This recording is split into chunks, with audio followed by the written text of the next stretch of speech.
Bonjour l'œil de la e-santé. Alors en tant que médecin généraliste, on voit arriver les patients maintenant en consultation, non plus avec ce qu'ils ont vu par rapport à leur santé sur Facebook, WhatsApp ou ce que leur a dit leur tante, mais ils ont souvent posé leurs symptômes dans des outils d'intelligence artificielle comme ChatGPT, DeepSeek, Claude ou autres. Ce que ça entraîne du côté du médecin, c'est une nouvelle étape dans les discussions autour de l'information, autour de la santé avec le patient. Le patient a accès à des nouvelles connaissances, pas toujours, voire rarement fiables, avec des préconisations par ces outils qui sont rarement ceux qu'aurait fait le médecin. Quand c'est le cas, on peut utiliser ça, renforcer le lien entre le patient et le médecin, travailler, mais toujours en pointant les limites de ces outils d'intelligence artificielle, qui sont avant tout des outils statistiques.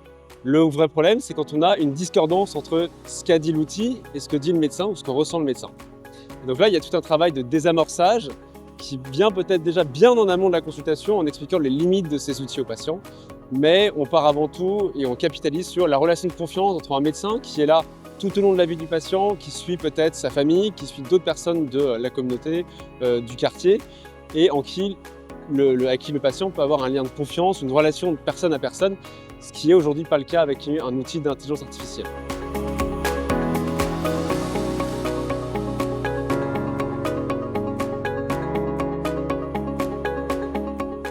Sur la relation entre le médecin et la connaissance, on peut voir le verre à moitié vide et voir en effet les flots de désinformation qui se déversent sur les médecins, sur les soignants, sur les patients et se retrouver un peu désemparés.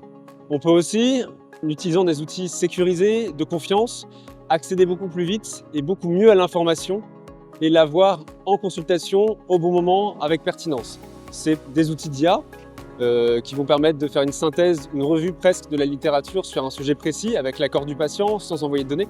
Mais ça peut être aussi tout simplement des connexions entre la ville et l'hôpital beaucoup plus simples en passant par des listes de diffusion, des avis à distance où on peut fluidifier le parcours du patient et ce, d'une façon réellement efficace qui est déjà en place pour moi en médecine générale.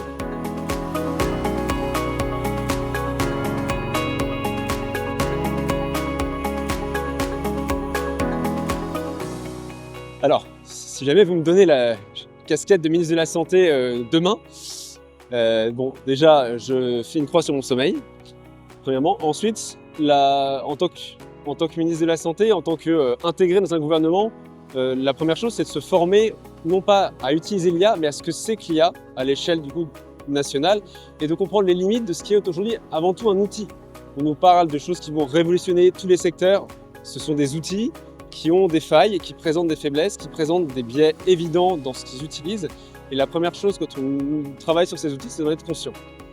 Ensuite, sur ce ça pourrait apporter à tout le monde, si jamais on avait des bases de connaissances solides, à la fois pour les patients et ensuite pour les médecins, ça serait la connexion de ces bases de données avec ce qui se passe en consultation pour le patient, pour qu'en effet, le médecin, détaché aujourd'hui du clavier par son scribe, mais aussi peut-être avec des informations qui sont remontées de façon pertinente en rapport avec le patient qui est en face de lui, se concentre non seulement sur le patient, son vécu, et puisse proposer des plans de soins de plus en plus cohérents. Les outils d'IA, ils ont aussi un intérêt avant la consultation et après la consultation pour peut-être ramener vers le soin des gens qui petit à petit s'en écartent. La première étape aujourd'hui, c'est la prévention par les vaccinations, les dépistages ou tout simplement des recommandations de mieux marcher, mieux manger, mieux bouger. Et après le soin, c'est la surveillance d'effets secondaires, la surveillance de l'efficacité du traitement ou tout simplement avertir un patient pour qu'il l'ordonnance touche à sa fin, qu'il ne va plus avoir de médicaments, que peut-être il serait temps de reprendre rendez-vous avec son médecin ou en parler à un soignant. Et ça, c'est des choses qui sont pas de l'ordre de l'irréalisable, mais qui nécessitent un cadre d'exercice et un cadre d'utilisation de l'IA sécurisé autant du côté des données, des outils, mais aussi du côté dans la relation de confiance entre le médecin, les soignants et le patient.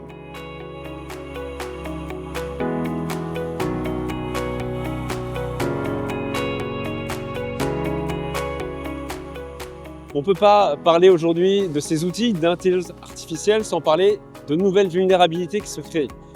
La première dont on parle, c'est la vulnérabilité technologique. Ce sont des outils. Le jour où ces outils ne sont plus là, il faut qu'on puisse continuer à soigner.